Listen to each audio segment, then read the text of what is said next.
Hello everyone. आइए हम आज से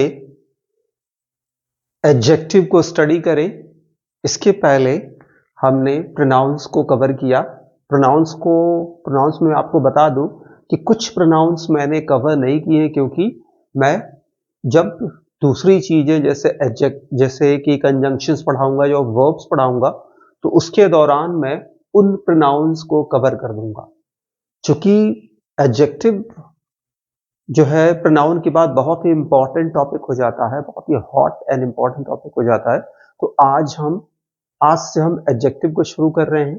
इसमें मैं आपको बेसिक से शुरू करूंगा, बेसिक से इसकी डेफिनेशन, इसका जनरली फंक्शन और इसका जनरली बहुत ही इंपॉर्टेंट जो यूज होता है कि किस तरह से इसका यूज होता है और किस तरह से इसकी पोजीशन होती है, इसको हम शॉर्ट में समझेंगे। आइए हम शुरू करें।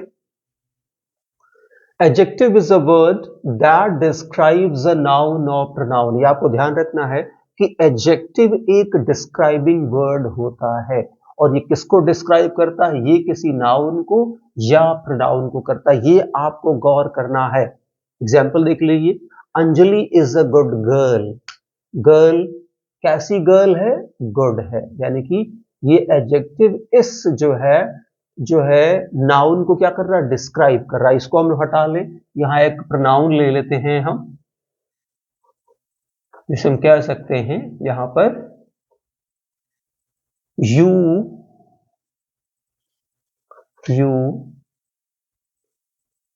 व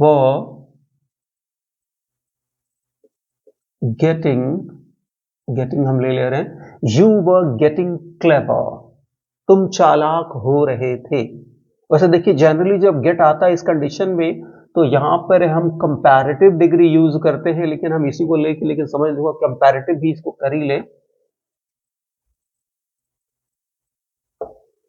तो देखिए, यू वर गेटिंग क्लेवर। कौन चालाक होता जा रहा था? यू क्या है? एक प्रोनाउन है। तो आपको ये ध्यान रखना है कि जो एडजेक्टिव होगा, एडजेक्टिव यानी कि एडिंग वर्ड यानी कि डिस्क्राइबिंग वर्ड, ये हमेशा किसी नाउन या प्रोनाउन को ही डिस्क्राइब करेगा। अब आती है सबसे इंपॉर्टेंट बात कि इसकी पोजीशन या इसका यूज किस तरह से होता है। इस वीडियो में हम इसी पे फोकस कर रहे हैं। इस वीडियो पे हम इसी पे कंसंट्रेट कर रहे हैं। क्योंकि कॉम्पिटिटिव एग्जामिनेशन में इस पे जो क्वेश्चंस बेस्ड होते हैं वो उसकी पोजीशन पे बेस्ड होते हैं, वो उसकी जनरली डिग्री पे बेस्ड होते हैं। तो जहां हम इसकी पोजीशंस को समझ रहे हैं, use of adjective, there are two ways of using adjective. यानी एडजेक्टिव को हम दो तरीके से जनरली यूज करते हैं। पहला एट्रीब्यूटिव यूज, दूसरा प्रेडिकेटिव यूज। ये ध्यान रखना है आपको, पहला एट्रीब्यूटिव यूज, दूसरा प्रेडिकेटिव यूज। अब ये एट्रीब्यूटिव यूज और प्रेडिकेटिव यूज क्या है? If an adjective comes before a noun, ये noun है, शॉर्ट में मैंने लिखा है, और pronoun, it is attributive use of adjective। यानी कि ये ध्यान रखिएगा कि यदि कोई adjective किसी नाउन के पहले आता है और नाउन से पहले आकर के ये उसको डिस्क्राइब करता है, उसके बारे में कुछ बताता है, तो ये एडजेक्टिव का एट्रीब्यूटिव यूज होगा। उदाहरण देख लीजिए, you are a good student. देखिए यहां गुड किसके पहले? गुड क्या है? एडजेक्टिव किसके पहले आया? स्टूडेंट के पहले। जहां एडजेक्टिव स्टूडेंट के पहले जो एक नाउन है उसके पहले आ करके ये इसके बारे में कुछ डिस्क्राइब कर रहा, तो जहां एडजेक्टिव का कौन सा यूज हुआ? एट्रीब्यूटिव। यहां आप लिख लीजिएगा और हो तो यहां पे देखिए, दे वर क्लेवर मर्चेंट्स। क्लेवर मर्चेंट्स, वो किस तरह के मर्चेंट्स थे? Clever merchants. यहां पर भी देखिए एडजेक्टिव किसके पहले आ रहा? मर्चेंट्स के पहले, जो नाउन है। तो यहां आपको ध्यान में रखना है कि जब भी एडजेक्टिव्स किसी नाउन के पहले आएंगे तो ये एडजेक्टिव का किसी नाउन के पहले, या कह सकते हैं किसी प्रोनाउन के पहले, किसी नाउन के पहले या किसी प्रोनाउन के पहले आएंगे तो ये उनका क्या होगा, ये उनका एट्रीब्यूटिव यूज होगा। जनरली नाउन आपको दिमाग में रखना है कि इस केस में ये नाउन के पहले ही आएंगे, प्रोनाउन के पहले नहीं आएंगे। तो जब भी कोई एडजेक्टिव किसी नाउन के पहले आ रही है और उसके बारे में कुछ डिस्क्राइब कर रही है, तो ये उसका एट्रीब्यूटिव यूज होगा। इट मीन्स किसी नाउन के पहले ये आ रही है या एडजेक्टिव के ठीक बाद नाउन आ रहा, तो ये उस एडजेक्टिव का एट्रीब्यूटिव यूज है। अगला देख लीजिए, if an adjective comes after a noun और प्रोनाउन, यदि कोई एडजेक्टिव किसी नाउन या प्रोनाउन के बाद में आ रही है तो क्या होगा, it is predicative use of adjective, वो एडजेक्टिव का प्रेडिकेटिव यूज होगा। इस एग्जाम्पल में आप देखिए, शी वॉज इंटेलिजेंट, यहां देखिए क्या इंटेलिजेंट के बाद कोई नाउन या प्रोनाउन आ रहा, नहीं आ रहा। ये इंटेलिजेंट इस एडजेक्टिव को क्या कर रहा, क्वालिफाई कर रहा, यानी कि इसको डिस्क्राइब कर रहा।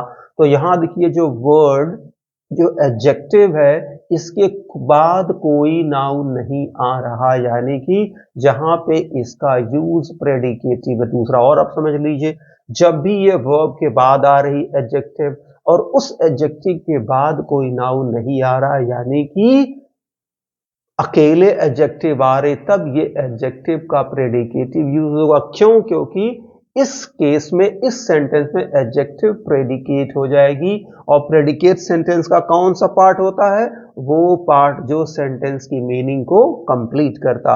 यानी कि अगर आप इसको हटा देंगे यहां से, ये सेंटेंस ही क्या हो जाएगा, मीनिंगलेस हो जाएगा।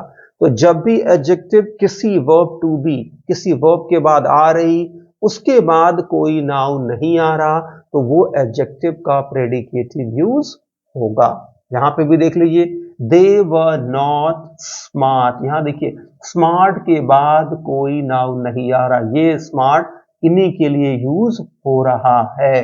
तो यहां पर फिर देखिए जो है एडजेक्टिव का कौन सा यूज है, कौन सा, प्रेडिकेटिव। फिर देखिए, दैट पेन वॉज ग्रीन, अब देखिए इस ग्रीन के बाद कोई नाउन नहीं आ रहा, यानी कि ये ग्रीन फिर किस किस इस वर्ब, ये जो मेन वर्ब है, जो वर्ब टू बी है, जो प्राइमरी ऑक्सिलरी है, उसके बाद ये ग्रीन आ रहा और आकर के इस किस तरह का यूज ये हो रहा है, एडजेक्टिव का, प्रेडिकेटिव। तो आपको ये दिमाग रखना है कि जब भी वर्ब टू बी के बाद या किसी और वर्ब के बाद एडजेक्टिव आ रही, उसके बाद कोई नाउन नहीं आ रहा, तो ये एडजेक्टिव का प्रेडिकेटिव यूज है। लेकिन यदि एडजेक्टिव आ रही, उसके बाद एक नाउन आ रहा या एक नाउन है और उसके पहले एक एडजेक्टिव आ रहा, ये एडजेक्टिव का एट्रीब्यूटिव यूज है।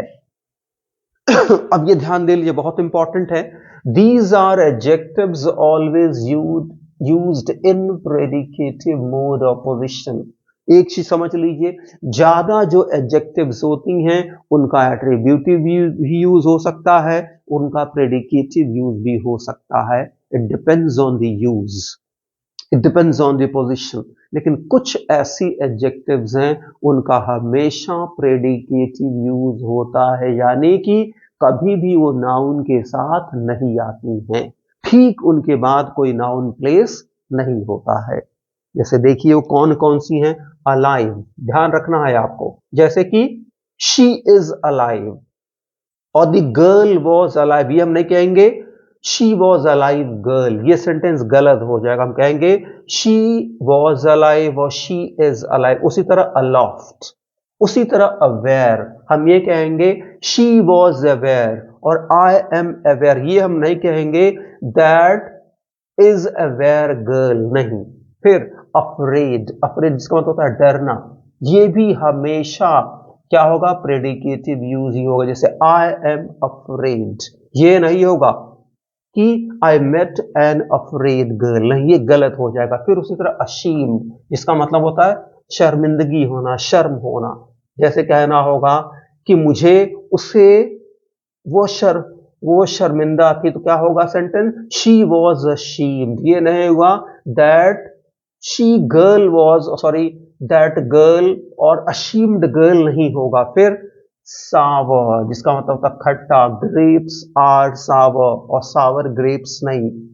Alert, aware, fond, alone, alike, asleep, eager, इल, ILL, ये ध्यान रखना आपको, इन्हें सिर्फ और सिर्फ इन एडजेक्टिव्स को आपको मगअप करना है। मगअप MUGUP, मगअप का मतलब होता है रटना। क्रैम, CRAM, क्रैम या लर्न बाय हार्ट, इनको आपको लर्न बाय हार्ट करना है, यानी क्रैम करना है या मगअप करना है विदाउट अप्लाइंग योर रीजन। कोई रीजन नहीं, कोई लॉजिक नहीं देना है, सिर्फ आपको इन्हें मगअप करना है।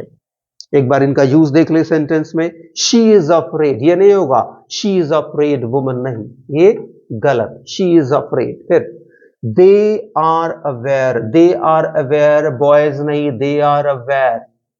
फिर she was not ashamed, girl नहीं, she was not ashamed। they are alert boys नहीं, they are alert, वो जागरूक हैं, सचेत हैं।